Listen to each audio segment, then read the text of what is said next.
Music by the Code.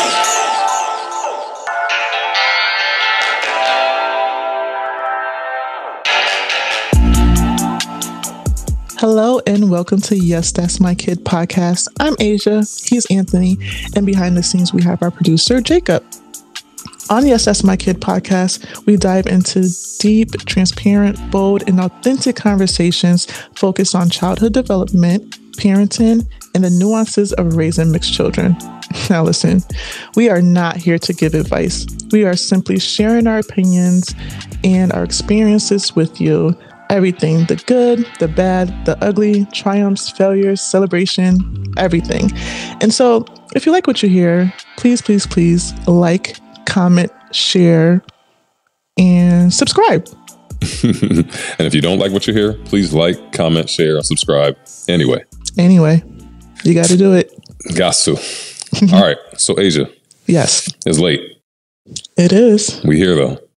We here. You feeling all right? I feel good. You feel good? I'm a night owl anyhow, so yeah. This is nothing. This is what I do. I feel like Batman. I feel like during the day I'm Tony, the finance professional. But at night, you know what it is, cuz. At night, you know what I'm saying? I don't because I'm a Marvel family, so Batman don't really know DC. We doing Batman, cuz. So, Asia. Yes. You're late night. Mm-hmm. I know you had to do this late. Our producer had to do this late. Your family sleep, which is great. Mm-hmm. But I heard something about him. I heard your family might have got hit with that C virus. Ooh, facts. How's that going? So it's still up in the air whether or not my daughter had it. Mm-hmm. I thought like she hasn't ever been sick, which I've explained in another podcast. She hasn't ever been sick since she's been born. Suddenly she's sick. And I'm just thinking like, so regular cold, flu, or not flu. It wasn't that severe, but a cold. Mm-hmm. Normal babies get sick. But then my husband also, now he has it, but I think it's more so because he went out to dinner with his friend and a couple of days later, his friend tested positive. Oh, and snap. After that, he started feeling sick and we found a test at CVS. All right. I don't know if you guys want to hear this, but this is the story. I went to CVS, right? It's hard to find these tests, these at-home kits, right? Yeah. So I go to CVS and I run to the back to the pharmacy. Like, I'm really like, I gotta get it. Yeah. And the guy at the desk was like, first of all, there's clearly a sign that says we are out of stock. But I was on the phone with Jacob. I've been calling him the producer. And Jake was like, oh, ask anyway. So I was like, all right, you're right. So I asked him and the guy was like, no, we don't have any, but check up front. They usually have it and we may not know about it. So I go up front, see a black lady. She was holding me down. So I was like, hey, by any chance, do you have any more at-home tests? And she was like, I really don't think so, but you know what? Let me check. So she goes down to this cabinet, starts checking, and she was like, oh, I think I may have found something. I was like, oh, I'm kind of lucky. Let's go. She was on that, John. She was going to sell it. Right. And she was like, for me, though, look how that happened. So I asked her to hold it because I had to get something else. I just wanted to make sure that I could get my hands on one. So I was like, please do not give it away to anyone. So she was holding up front. I ran back to go pick up the other item I had to pick up. I go back up front, and she's like, so this other lady came in line and she was like, oh, I need that test kit or whatever it's called. And she was like, oh no, I'm holding this. And then the lady was like, oh, I was in line waiting already. And then she was like, no, you weren't. Like this lady was just trying to lie to get my test. That is funny. And my girl was holding me down. Yeah. I was like, thank you. Right. So I got the test and he tested positive, but I mean, I honestly feel kind of invincible right now. Knock on wood. I don't know. I feel fine. I feel fine. I know. But I do feel fine at the moment. Yeah. That's good then. So that's been your experience, right? That was your first like real direct impact with this pandemic. You have the actual pandemic, which you got to stay away from people and stay indoors, et cetera, like that. But that's been your actual first encounter. Mm-hmm. But let's go on to today's topic. So, how has it been parenting during the pandemic for you? Because you became a mom during the pandemic, right? So that's your first experience and introduction into parenthood is through the pandemic. Pandemic is life. That's That's all I know. That's all your daughter know. Exactly. That's all she knows. That's all I know as a parent. So I'm still, she's my only child. So I guess I'm still considered a new mom. She's one. And it's had its ups and downs, really. So I found out I was pregnant in January. And, the pandemic, I'm going to say Pandy, all right? Because honestly, I think I pronounced this thing incorrectly. So sometimes I say pandemic or pandemic. So I'm going to just say Pandy. Okay. Pandy. So in January, the Pandy wasn't that bad, right? But in March, I think that's when it got like really bad. I remember we left the office at some point in March. And it was the bad part was that I don't think that I got to experience what normal pregnant women experience at that time. Like I didn't go anywhere. My husband did all the shopping. I stayed home. So I didn't really get to see family much. I didn't get to see strangers and have them be like, oh, can I touch your belly? Like I would have said no. I would have, but no. You just want that option. Yeah, you know what I'm saying? I didn't get the opportunity. Yeah. So I think honestly that like leading up to the birth, actually, let me rewind. So my husband, Michael, he was able to only go to our first ultrasound. And that was it. He couldn't go to any more appointments after that. So it started feeling like I was alone in this pregnancy in a sense. And after birth, I'm speeding up now. I had postpartum depression. So I actually think the depression started prior to me delivering, which I know we'll dive into later. But when I got back to work sometime after that, I started feeling a bit more normal. And at that point, I think I went back around when Autumn was 4 months. She, started maybe like smiling a little bit. So I think that started changing our relationship, like our bonding. Because before it's just like, what do babies do? Just look at you, lay around, right? Cry. Actually, she wasn't a big crier. Sleep. Like, try to lift her head up. Like, you know what I'm saying? That's it. So like once she started, being a bit more active, and I got back to work, so I got to break up the routine of just like following her routine, essentially just being there for her like at all hours of the day. It started becoming a good thing for me. I feel like I am not missing out on anything. Typically for working parents, there's a chance that you might miss the first, right? You might miss first words, first steps. And so far, I haven't missed any first. Like my husband and I were actually in a room during work hours. I was taking my break, you know what I'm saying? My mini breaks, but I was taking at 2 o'clock. Listen, I work at a public accounting firm. So I work like odd hours, all hours of the night. So I can have my breaks during the day. It was the middle of the day though.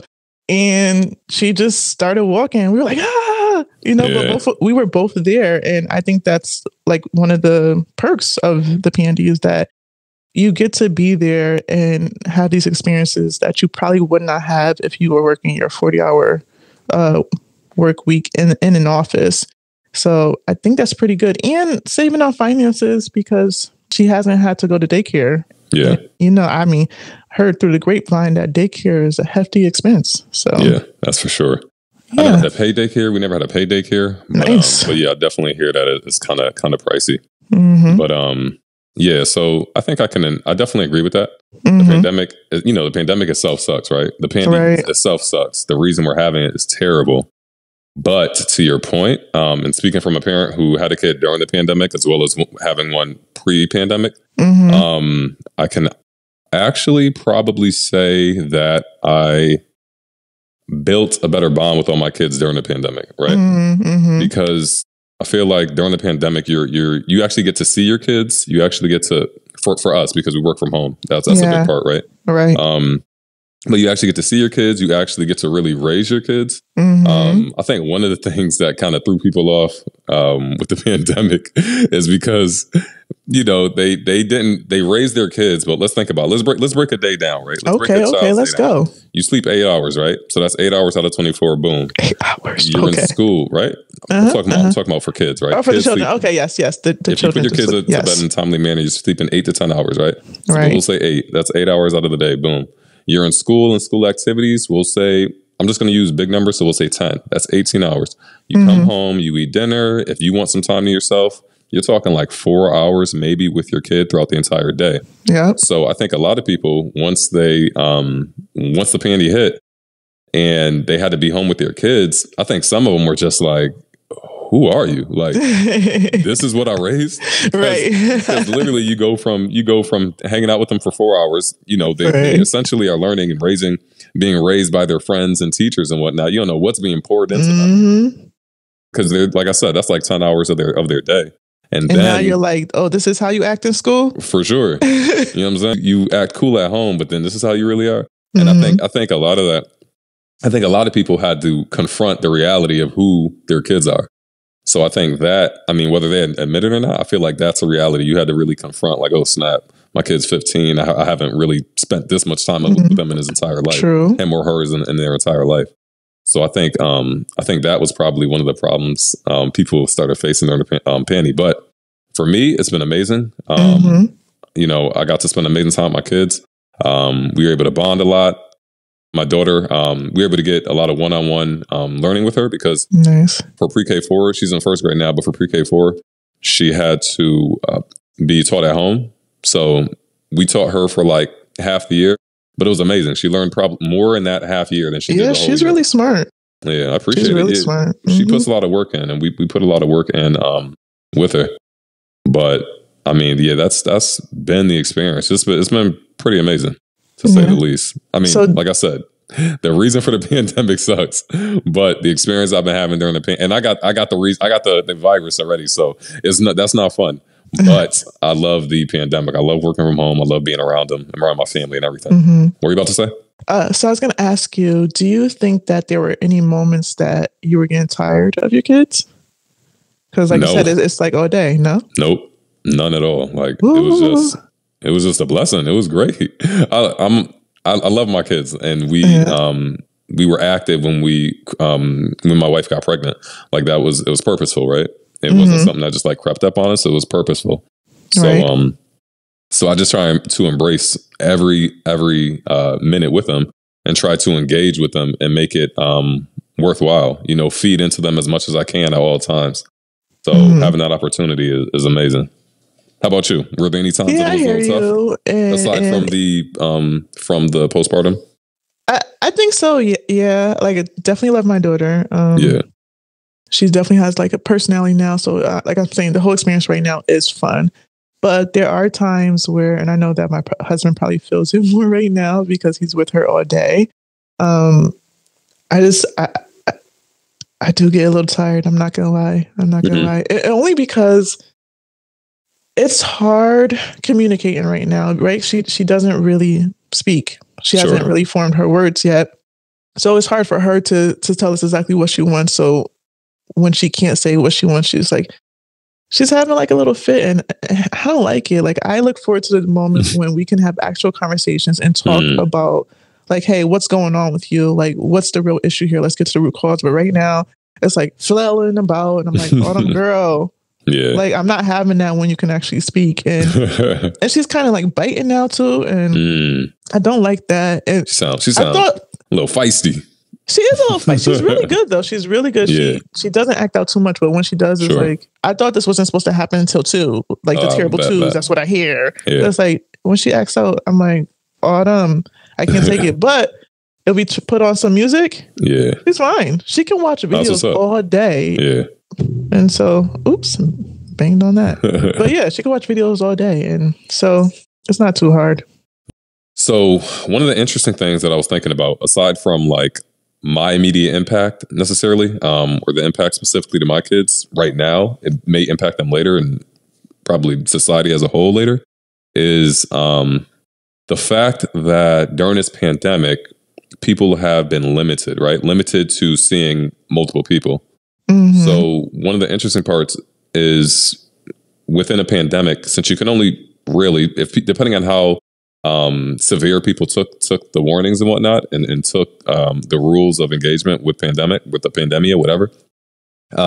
They were limited to only seeing their family. So if you're of a specific demographic, that's the only people you saw. So if you have an all black family, you only saw your black family. If you have a white family, you only saw your white family. So I'm interested to see how that'll affect kids in the long term. If you're going from, if a kid's 3 years old, now they're 5 because it's been about 2 years, and they've only seen one race of people. Mm-hmm. I think the panty automatically makes a level of discomfort with when you come into contact with people, because you're kind of like, hey, are they safe? Have they whatever? Mm-hmm. So I think the other layer that's a subconscious layer is the fact that kids and other people might not be coming in contact with people that are different from them. Mm-hmm. What do you think about that? Yes, I hear you. I agree to a degree. Only because I guess automatically I just thought about white people, and especially white people who are in the suburbs. They're only seeing white people. So I think that's like their everyday life. That's just normal for them. And it may be same for like black people in inner cities. Mm-hmm. They go to public schooling and you just see black people or Hispanic people. Maybe, like I don't know. So like, but some kids weren't even in school though. That's what I'm saying. So if you weren't in school for like 2 years essentially, right? And you don't have any other access, and that's what I'm saying. So if you're a kid, everybody knows about other people, right? Right. Adults know that there's other races, other demographics, etc. But if you're a kid and you truly, from your recollection, because you were so young when the pandemic took place, and now you're 5, you're 6 or something, but you haven't really seen anybody outside of your race, I'm wondering what type of effect that'll have. You come from obviously your husband's white, so you have a very mixed, a large diaspora in terms of ranges for your daughter to see, right? Sure.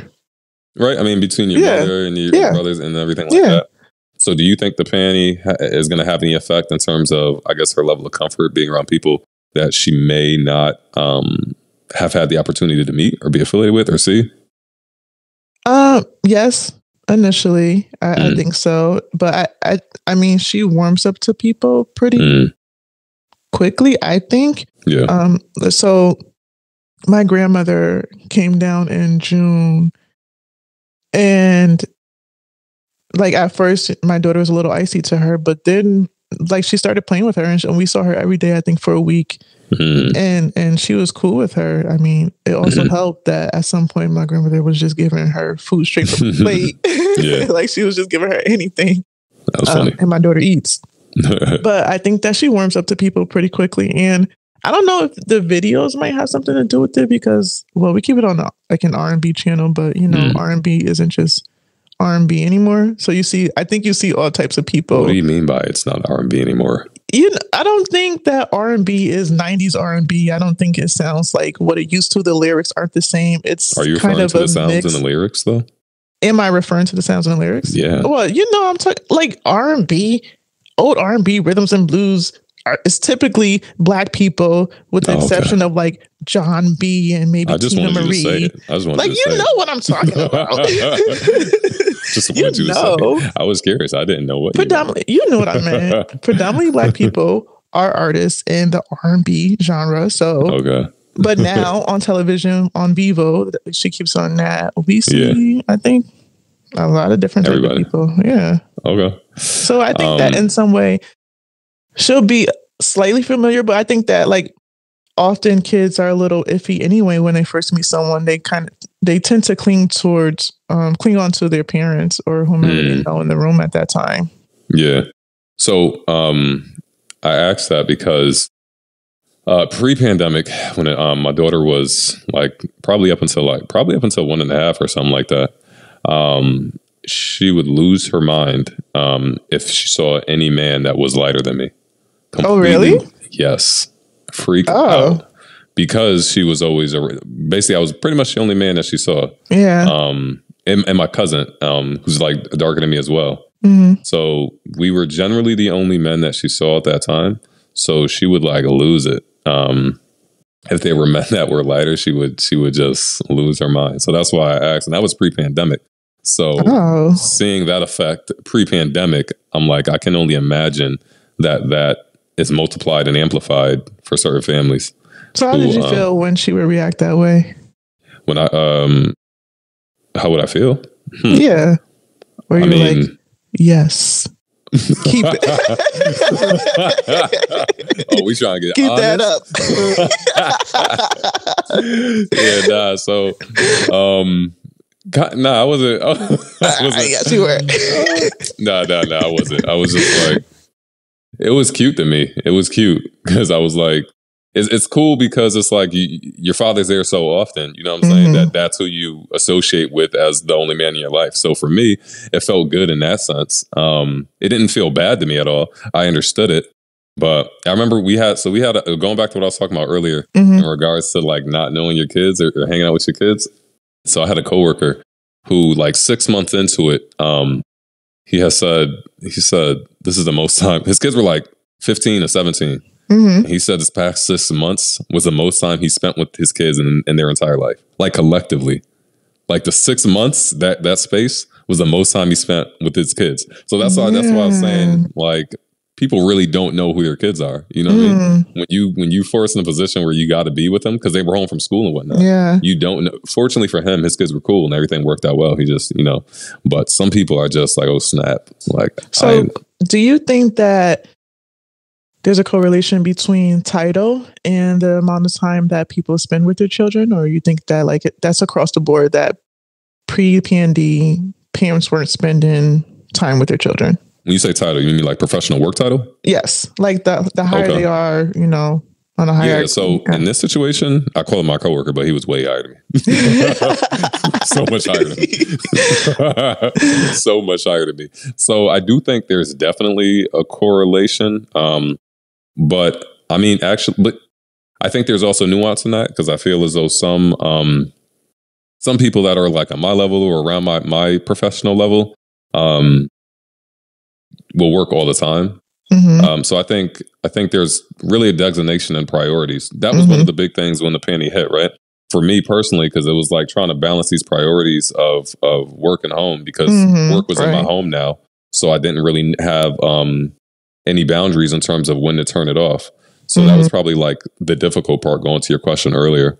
But I think it's just a matter of priorities. I don't know if I do think there's a level of designation, of title recognition that results in you spending more time with work and not necessarily to your kids. But I wouldn't want to smear that and generalize that necessarily. Yeah. But I really do think it's all about priority. Like I put a hard stop maybe like 8 months into the pandemic and just said like I had to talk with my manager and as well as my coworkers and said, look, this is what it is. Like there's some crazy stuff out here going on. It makes you reflect on life and this is what matters to me. So you guys I'm gonna do what I'm gonna do. I'm gonna get my stuff done. And then after that, you guys can feel how you need to feel about it. But this is my priorities, and I'm not folding on any of that. So you also moved during the Pandy from one state to another. Yeah. Like your whole family. So do you think that was harder than it would have been pre-Pandy, or like was it just smooth sailing? Was it smooth sailing? I think it was, honestly, I think moving itself was probably similar. So actually it was easier than the first, when we moved into the house that we sold, because I hired movers this time. So it was pretty cake. We just packed everything up. You know what I'm saying? You got money. Got some change laying around. Hired movers. You know what I'm saying? Wow. So the movers came and moved everything and they bought it up. They didn't unpack it, but they just, took it from the crib and brought it to where we are now. So I don't think that was really a big difference. It's tougher, like kind of meeting people, but I guess just for everybody, I'm in the A and apparently it don't exist down here. people still going about living your lives. Yeah, in the club, living their life out here. I mean, it's kind of wild. People still going about their business. I see some masks sporadically. I mean, it's different down here. I guess people got different genes down here. But all right. So do you think that your parenting style is going to change once the pandemic's over, or do you think that the Pandy has impacted your parenting style at all? So as far as impact, sure, but like I didn't know anything prior to. Like my daughter was born during the Pandy, so I don't have anything to compare it to. Of course, I had thoughts and ideas of like how things will go down, but once your kid is here, things kind of change. For sure. But as far as anything changing afterwards, I don't really think so. Like right now, I think my husband and I, we spend a lot of like quality time with her. We feel, I don't know, like we really try to make sure she's learning something. We definitely have our moments where it's like, girl, just watch that TV, have independent time, please play with the blocks, like get out of my face. But we also like make sure we read books to her every day. Sure. And then we try to build those blocks with her. So, you know, she have some like problem solving skills. Like we do things intentionally. And I think that will continue because I want a smart kid. Like I don't, you know, I want you to actually contribute to this world in some way, whatever way that is, but at least have some knowledge behind you. And so I don't think that will change much. And kind of similar to what you were saying earlier, I've also been trying, it's really hard with the amount of time that I have to spend with work, but I definitely do have my cutoff moments where I have to be like, okay, I have to stop by this time so I can have some hours with her, just like uninterrupted by work. Cause I take a lot of breaks and I go play with her. But I didn't also stop at some point and, you know, have fun with her, talk to her, play with her. And then we do her bedtime routine. And after that, I may go back to work. But I think that will continue because honestly, man, like, it's like, I don't know if you've ever seen it on LinkedIn. I think there's a post or a meme floating around like, if you die, they're going to replace you in a second type of thing. Facts. Like, and it's true, right? Yeah. Like if I leave this company, no one's really going to care. For sure. Right. And I can't get this time back. Like every moment with whomever you care for, whomever you love is special, is needed. It helps them grow. It helps you grow.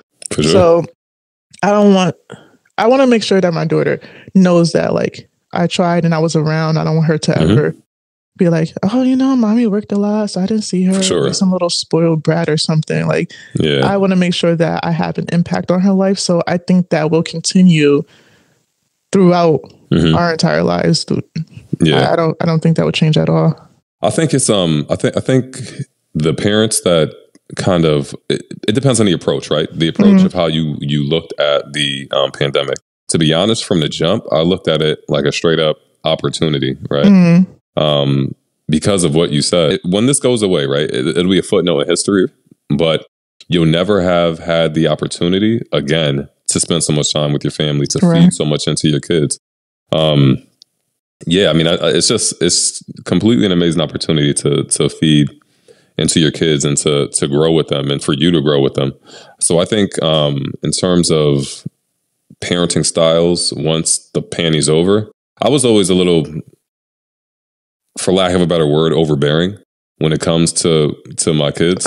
I don't really think you are though. Like, I mean, you can elaborate for people who don't know, but since I know you, I think that honestly, you're quite similar to my dad. You're just making sure that when your child leaves the house, like they know things and you're not leaving it up to other people to parent your child. And I don't think anything's 100%. Wrong with that. Yeah. I appreciate that. Yeah. I just try to take 100%, like, and I talked to my wife about it too. And really I say like, whatever our kids, especially before my daughter started going to school, whatever she doesn't know is on us. You know what I mean?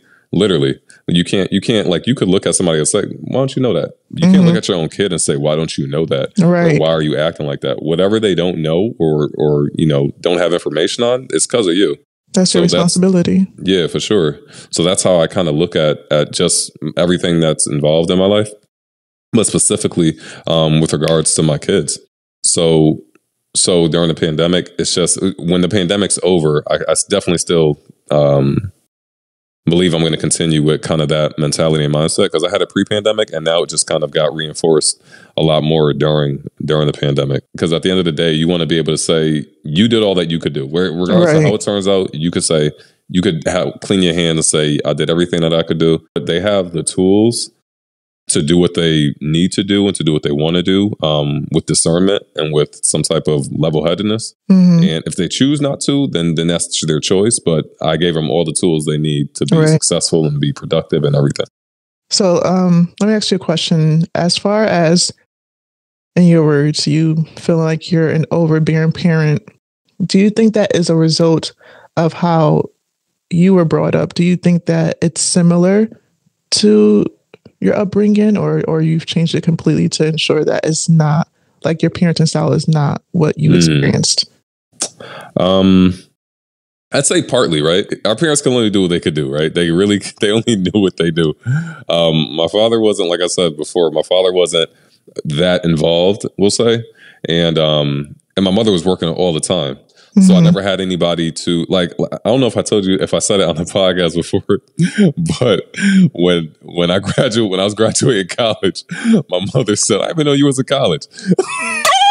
Oh my gosh, sorry, that's gonna sound crazy. Oh my gosh, oh no. I think she was playing around. I'm assuming she was, but honestly, that's like the tone. That's like the tone of kind of like the amount of I say help that was there from a wait. I'm so sorry. How did that make you feel when she said that? Or you just took it as a joke and just like I just more or less took it as a joke, but I also knew that. I know people have their own flaws and faults and stuff, and people just get lost in their own world. So I didn't take it personal or anything. Okay. And honestly, this is going to digress to something else, but I truly don't put any emphasis on the acknowledgement of anybody else, even my parents. Like if they like what I'm doing, cool. If they don't, cool. If they're proud of me, cool. If they're not, it's fine too. Okay. I'm still going to do what I'm going to do because I have to live my life. And right. And also, like I said, I understand people's flaws. So for me to look for acknowledgement in flawed people doesn't seem logical. You understand what I'm saying? So that's always been my approach. But going back to your original question, I think partly it is because, like I said, my father wasn't really involved too much. And my mother, she was working all the time. So I never really had anybody to go over math with me, go over reading with me, go over writing with me. None of that. But I just kind of did it myself. Yeah. So I definitely, like I said, I just tried to prioritize my daughter that way. But I'm like that with everything that is kind of like close to me in terms of my prioritization. I'm very strict with my priorities. So that's why I say it's partly due to that, but also partly just due because that's how I'm wired. To have a level of accountability for things that are, I consider mine, like they're mine. That's my daughter. And there's nobody, and my wife's as well too. My daughter is mine and my wife's, but it's ours. And it'll go a long way, honestly. Like, for me, my father was like that. He would sit with us and do our homework. And I remember I was always really good at school, so I didn't mind homework. At some points, I kind of enjoyed it. But I remember a moment, I think that I was around 8, and he would not let me leave that table. Like, I had to finish and I was over it. Yeah. And I think I just remember saying something like, but I'm only 9. I mean, I think I was like, but I'm only 8. Yeah. And he was like, okay, and then next year you'll only be 9. But basically, you have to get this work done. Oh, snap. So that's a bar. Right. But after he passed away, that kind of stuck with me because on the opposite side, my mom wasn't as into my studies and academic life. Like, I got myself up for school, walked to the bus stop by myself. Like, I mean, she wasn't really, I don't know if I should say concerned. Like, she had, like, to your point, she had her own stuff going on. She has her own troubles that she was dealing with. Like, she had her own life. But I didn't necessarily leave all the traits that I learned from my father behind. Like, I continued to go to school. Or, you know, throughout even higher education post high school, I still continue with my academics. And I think that's because of what my father instilled in me from such a young age. Yeah. Now, that's dope. That's amazing. And that's something that I hope is the result with my daughter too. One thing that I struggle with is because my daughter has, we're in a different socioeconomic environment, in a different financial environment than I was when I was that age. And I just wonder, how do you build that drive within a kid if they have it? To your point, I'm hoping I have the effect your father had on you. I hope I have that effect on my daughter. But in the case that I don't, how do you build an innate drive for somebody to continue to do something when they don't really have a need to a degree? You know what I mean? I think you kind of create that need in the household. Like, don't get your kid whatever they want when they want it. you know, you taking shots? You taking shots? Kinda, because I do recall a little comment or conversation we had. Yeah, that's what it sounded like. Now pretty much just guess what she wants. Yeah, that was off camera though. I was off camera. So you're right. I mean, you can take it out if you want, but I'm saying that's gonna help. No, that's a fact. Yeah, no, I agree with that. I don't know. I just think it's kind of tough to kind of build that innate sense of want for yourself, like self-betterment. Mm-hmm. But yeah, I like parts of the pandemic. The part where I'm working from home. Because you're not actually working. You better chill. I know. This man works, reports right? On time. This is what I'm talking about. This is on time. This is one teaching her daughter how to walk by 8 months. Yeah. That tells me you ain't working at all. I work till like 12 in the morning, bro. I go back to work after she's asleep. And they know that. You mean you start work after you sleep and then I go back to work. Whatever. They get their deliverables, okay? On time. All right. The tax returns are filed on time. That's what you say. It happens. It happens. But yeah, like I said, at the end of the day, there's parts of the pandemic I like, parts of it I don't. But I mean, hopefully we'll be done with this soon enough. And I hope everybody gets the opportunity to enjoy it for the time it's going to last. It's not going to last forever. So take what you can out of it. Not. Yeah, I mean, it's not. I feel like it can't. Yeah, I hope not. So, for all the Pandy parents, keep your head up. Pandy parents. Okay. All right. So we about to go into this dad joke right now. I'm gonna hit you off with some fire. Okay. All right. So listen to this. Listen to this. What do you call a factory that makes okay products? Okay products. You're not gonna get this. Mild facts. I don't know. I think your answer was worse than my joke. Mediocre. Mediocre. You think it too hard. Okay. Satisfactory. Come on, you laughed at your whack stuff. Your terrible jokes. I'm funny. Your terrible answers. My joke was hilarious. Okay, satisfactory. Yay! Satisfactory. That's right. That's a dad joke, guys. People gonna love this one. I think people do love dad jokes. They do, and that is one. Facts. Yeah. All right, everybody. This is Yes, My Kid Podcast. Thanks for tuning in. Yes, That's My Kid Podcast. I don't know what he just said. That's yes, okay. That's My Kid. Did you say that? I think so. All right. I just cut it up and say what I did. I don't know. This is Yes, That's My Kid Podcast. Please like, subscribe, share, and comment. Give us some feedback. I said that, Jinx. We said it the same. Shh, Jinx. I couldn't speak now. Don't do that.